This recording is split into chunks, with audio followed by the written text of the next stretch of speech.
Rail connectivity യാഥാർത്ഥ്യമാക്കാൻ 2028 December വരെ സമയം സർക്കാരിന് ലഭിച്ചിട്ടുണ്ട്. കൊങ്കൺ റെയിൽവേയെ ഇതിൻ്റെ DPR തയ്യാറാക്കാൻ ചുമതലപ്പെടുത്തി. 10.7 കിലോമീറ്റർ ദൈർഘ്യമുള്ള റെയിൽപാതയാണ് വിഭാവനം ചെയ്തിരിക്കുന്നത്. ഇതിനുള്ള പാരിസ്ഥിതിക അനുമതി ലഭിച്ചിട്ടുണ്ട്.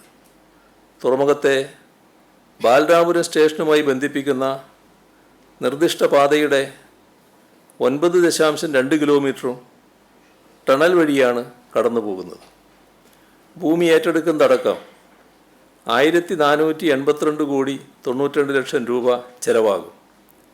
റെയിൽപാത യാഥാർത്ഥ്യമാകുന്നതുവരെ താൽക്കാലിക സംവിധാനമെന്ന നിലയിൽ കണ്ടെയ്നർ റെയിൽ ടെർമിനൽ സ്ഥാപിക്കാനുള്ള ചർച്ചകൾ റെയിൽവേയുമായി നടന്നു വരികയാണ്. തുറമുഖ നിർമ്മാണം പൂർത്തീകരിക്കുന്ന മുറക്ക് വിഴിഞ്ഞത്തെ പരമ്പരാഗത മത്സ്യത്തൊഴിലാളികൾക്ക് വേണ്ടി പല പദ്ധതികളും ആവിഷ്കരിച്ച് നടപ്പിലാക്കുന്നുണ്ട്. നിലവിലെ മത്സ്യബന്ധന തുറമുഖം ആധുനികവൽക്കരിച്ച് ആവശ്യമായ അധിക സൗകര്യങ്ങളും ബർത്തുകളും സ്ഥാപിക്കുവാനുള്ള പദ്ധതി ഹാർബർ എഞ്ചിനീയറിംഗ് വകുപ്പ് നടപ്പിലാക്കുകയാണ്. ഇതിനായി 48 കോടി രൂപയുടെയും 25 കോടി രൂപയുടെയും 2 പദ്ധതികൾ HED തയ്യാറാക്കി. PMMSY സ്കീമിൽ നടപ്പിലാക്കുവാൻ കേന്ദ്ര സർക്കാരിന് സമർപ്പിച്ചിട്ടുണ്ട്. ഇതിനു പുറമെ 256 കോടി രൂപ മുതൽ മുടക്കിൽ എല്ലാ ആധുനിക സൗകര്യങ്ങളുമുള്ള ഒരു പുതിയ മത്സ്യബന്ധന തുറമുഖം വിസിൽ, AVPPL ഇവയുടെ സഹായത്തോടെ നിർമ്മിക്കുന്നതാണ്. ഈ വികസന പ്രവർത്തനങ്ങൾക്ക് പുറമെ പദ്ധതി പ്രദേശത്തെ ജനങ്ങൾക്ക് വേണ്ടി നിരവധി സാമൂഹ്യക്ഷേമ പ്രവർത്തനങ്ങൾ സർക്കാർ നടപ്പിലാക്കിയിട്ടുണ്ട്. ഏകദേശം 3000 പേർക്ക് ജീവനോപാധി നഷ്ടപരിഹാരവും നൽകിയിട്ടുണ്ട്. നിർമ്മാണം ആരംഭിച്ച ശേഷം പല ഘട്ടങ്ങളിലായി വിഴിഞ്ഞ നിവാസികൾ വിവിധ പ്രശ്നങ്ങൾ സർക്കാരിൻ്റെ ശ്രദ്ധയിൽപ്പെടുത്തുകയുണ്ടായി. അവയുടെ പരിഹാരത്തിനായി സർക്കാർ ഫണ്ട് ഉപയോഗപ്പെടുത്തിയും അദാനി കമ്പനിയുടെ CSR ഫണ്ട് ഉപയോഗിച്ചും വേണ്ട പ്രവർത്തനങ്ങൾ നടത്തിയിട്ടുണ്ട്. 5000-ലധികം തൊഴിലവസരങ്ങളാണ് ഈ തുറമുഖത്തിൻ്റെ ഭാഗമായി നേരിട്ട് ലഭ്യമാകുന്നത്. തുറമുഖാധിഷ്ഠിത തൊഴിൽ പരിശീലനത്തിന് 50 കോടി രൂപ ചെലവിൽ ട്രെയിനിങ് സെൻറ്റർ കൂടി ഒരുക്കിക്കൊണ്ട് കൂടുതൽ ചെറുപ്പക്കാർക്ക് ഇത് പ്രയോജനകരമാകുന്നുവെന്ന് ഉറപ്പുവരുത്തുകയാണ്. തിരുവനന്തപുരം ജില്ലയിൽ outer area growth corridor, outer ring road, വിഴിഞ്ഞം, കൊല്ലം, പുനലൂർ വളർച്ചാ ത്രികോണം മുതലായവ യുദ്ധകാലാടിസ്ഥാനത്തിൽ യാഥാർത്ഥ്യമാക്കി.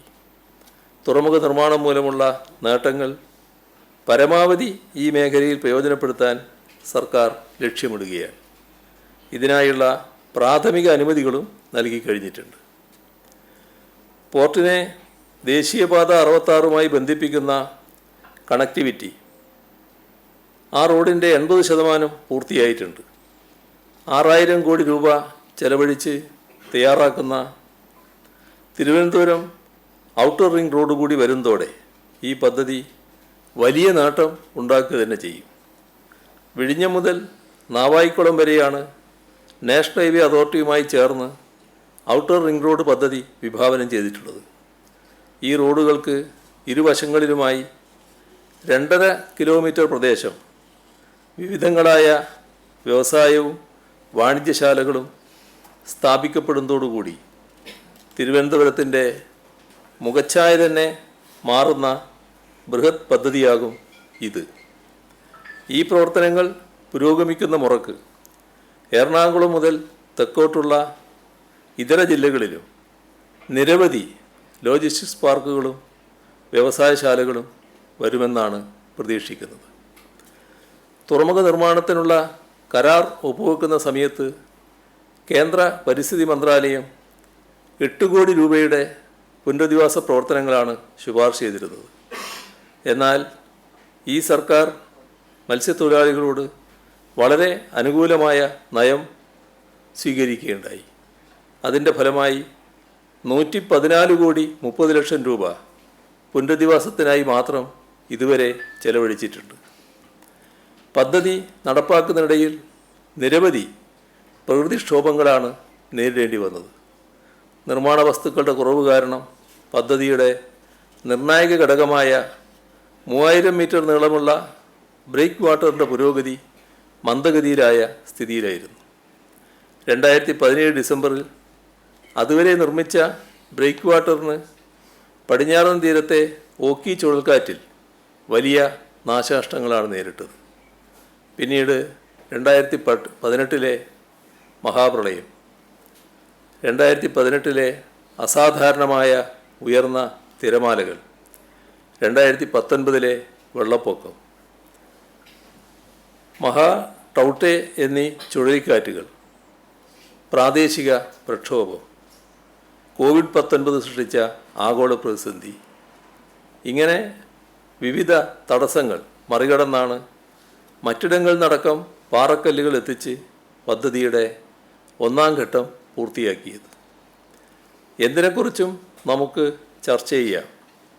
വിഴിഞ്ഞം തുറമുഖ പദ്ധതി നിർത്തിവെക്കുന്നതൊഴികെ എന്നാണ് തെറ്റിദ്ധാരണകളിൽ നിന്നും പദ്ധതി പ്രദേശത്ത് സമരങ്ങളുണ്ടായപ്പോൾ സർക്കാർ നയം വ്യക്തമാക്കിയത്. സർക്കാരിൻ്റെ 10ാം വാർഷികത്തിൽ രാജ്യത്തിന് സമർപ്പിക്കപ്പെടുന്ന ഈ അഭിമാന പദ്ധതി സംസ്ഥാന സർക്കാരിൻ്റെ നിർണായക പങ്കാളിത്തത്തോടെ ഇന്ത്യയുടെ സാമ്പത്തിക വളർച്ചയ്ക്ക് പുതിയ ദിശാബോധം നൽകുന്ന, തന്ത്രപരമായ സമുദ്ര സാന്നിധ്യം ഉറപ്പിക്കുന്ന, ആഗോള വ്യാപാരത്തിൻ്റെ ഭാവിയെ പുലുകുന്ന ഒരു ചരിത്ര നിമിഷമാണ്. വിഴിഞ്ഞം അന്താരാഷ്ട്ര തുറമുഖം അതിൻ്റെ ചരിത്രപ്രധാനമായ സാമൂഹ്യ സാമ്പത്തിക വളർച്ച കൈവരിക്കുന്ന യാത്ര ആരംഭിക്കാൻ തയ്യാറായി കഴിഞ്ഞു. കൂടുതൽ ആഗോള സമുദ്ര വ്യാപാരത്തെ ഇന്ത്യയിലേക്ക് ആകർഷിക്കുന്ന ഒരു പുതിയ കവാടമായി ഈ തുറമുഖം മാറുകയാണ്. ഈ പുതിയ സമുദ്രയുഗത്തിൻ്റെ ഉദയത്തിന് സാക്ഷ്യം വഹിക്കാൻ രാജ്യം കാത്തിരിക്കുകയാണ്.